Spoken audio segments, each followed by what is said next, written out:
今天想跟大家分享的信息记载在诗篇51篇。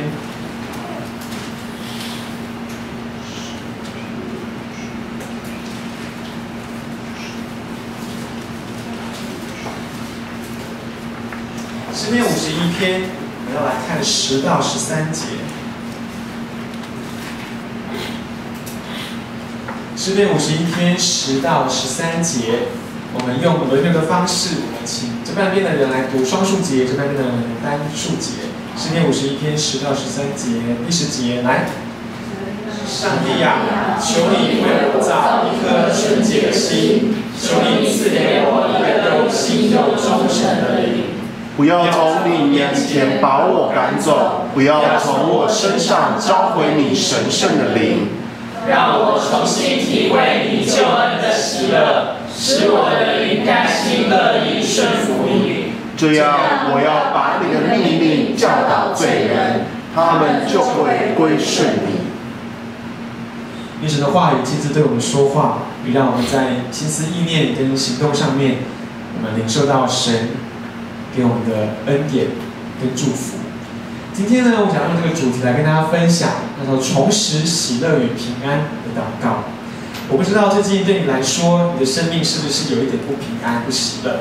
是不是感觉为什么我努力工作，可是我的业务量还是不够？为什么我很尽力，但是我感觉为什么很像祷告好像没有蒙应允，或者是并没有很多的喜乐在当中，觉得每天早上起来，又是一天，或者是说，我祷告完为什么感觉喜乐不起来了？我相信我们都经历过这样的历程，有些人正在经历，有些人偶尔会经历，我自己有时候也会经历到，感觉不是很平安，感觉不喜乐。很多时候，在这个当中，一定是有一些事情发生，让我们没有办法经历到平安跟喜乐。主耶稣说他要给我们的是丰盛的生命，是喜乐的生命跟平安的生命。为什么有时候我们感觉不到呢？在今天，我想要透过诗篇51篇，这是大卫所写的诗歌，来让我们看见我们如何为着我们自己再次重拾平安、重拾喜乐来祷告。刚才我有分享到，为什么我们要讲祷告的信息？其实祷告当然很重要，因为祷告是我们跟上帝互动最基本而且最好的方式。但是祷告更重要的，其实不只是个人的层面，也包含了整个教会甚至是世界的层面。我们的信仰永远不只是为了自己而已。当然，我们看见十字架，它有垂直跟水平。垂直象征是我们个人跟上帝的关系，而水平的象征我们人跟人的关系。因此，我们的信仰永远不是说，我跟上帝的关系很好，是上帝的好朋友，然后我们就这样子而已。我们必须要成为人跟人关系的一个代祷者，一个复合者，成为人跟人关系的这样的中介，让人跟神的关系、跟人跟人的关系都能够有很好的一个连接。因此，其实我们祷告很重要的是，我们要成为上帝的一个器皿，我们要成为跟上帝同工的一个很重要的一个象征。因此，在以赛亚书56章第7节，我们看见，其实神他要建立教会的目的是什么？神让他子民一起聚集的目的是什么？我们一起来读这段经文，在以赛亚书56章第7节，我们一起来读。我要带你们到我的圣山锡安，使你们在我祷告的殿中有喜乐，并接受你们在祭坛上所献的烧化祭和圣祭。我的圣殿将称为万民祷告的殿。我的圣殿将称为万民祷告的殿。我想邀请他来翻开以赛亚书56章。我想要特别跟我们教会的人，在身份上跟不同的人来说，为什么我们教会要成为祷告的殿？不只说每一间教会都要成为万民祷告的殿，但是对我们教会来说，更重要的是有很重要的原因。在以赛亚书第56章，我们看到的是第7节，我们就看到了第3节，我们会看见一个对我们很棒的应许跟信息。在以赛亚书56章第3节这么说：我依上主的意，族人不可以说，上主绝不会让我跟他的子民一起崇拜。经过阉割的人不必说，我是一棵枯树。上主对他们说：“如果你们谨守安息日，做我所喜悦的事，并且信守我的约，我就让你们的名在圣殿和我子民中被纪念，胜过你们有许多子女，你们将永不被人遗忘。”在这边，经过阉割的人，或者是和合本所说的阉人啊，在旧约的时代，这种类似太监啊，就是在身体上面有缺陷的人，其实是不能进到圣殿当中敬拜上帝。他们是被视为是像外邦人一样，是异族的，他们是不圣洁的，他们是有缺陷的，他们不配敬拜上帝。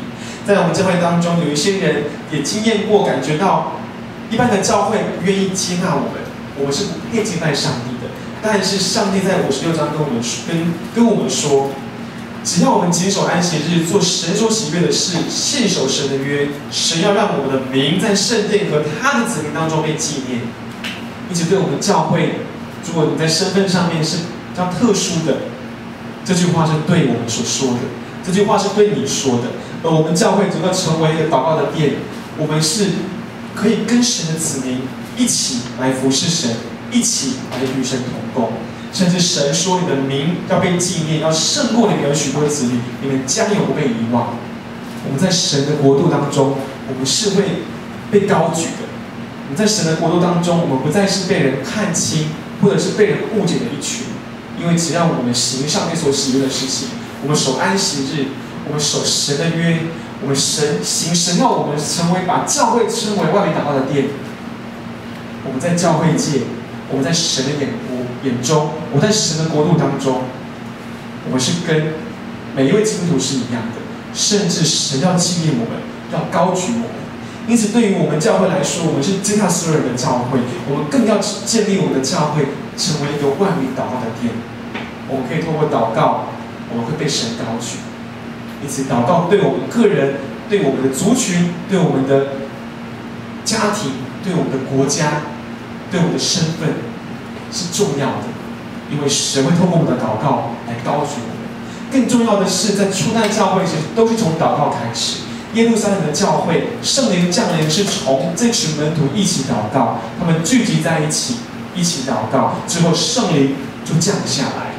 而在腓立比教会，我们读使徒行传，我们发现，当保罗他到腓立比这个地方的时候，他遇见的第一群人是一群祷告的妇女。之后，腓立比教会就被建立起来。吕迪亚这一位在经济上面供应保罗他的传福音使命的非常重要的一位门徒，就是在腓立比教会，在他们还没有建立教会之前，他们就从祷告开始。因此，祷告真的是建立教会非常重要、非常重要的方式。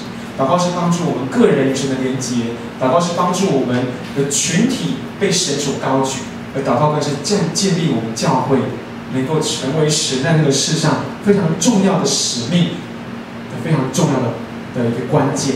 因此，这是为什么我们要谈到祷告。祷告对我们个人有益，对我们的教会、对我们的族群更是有益的。因此，在8月16号，我谈到祷告是与上帝对话，更是认识上帝、获得第一手资料、经历最简单的方式。在 Facebook 上面，前几天看见有人说，读经不想读经，还有什么？唱歌，唱不好听，不想唱歌。但是祷告是最简单的，没有错。读经有时候我们还要可能查一些资料。唱诗歌有时候有些人音真的就不准，他很尽力的唱，就总觉得自己很像为什么都无法融入。但是祷告是每个人都可以做的，是最简单的，也是让我们更经历神、更认识神很重要的方式。上个礼拜我提到祷告是相信上帝是全能的，而宣告上帝权柄与大能的祷告将赶走一切的害怕与恐慌。我不知道这2个礼拜当中，在祷告生活当中，这些信息有没有活出来？礼拜天的祷告，礼拜天的讲道很重要，但是更重要的是我们每天去经历它。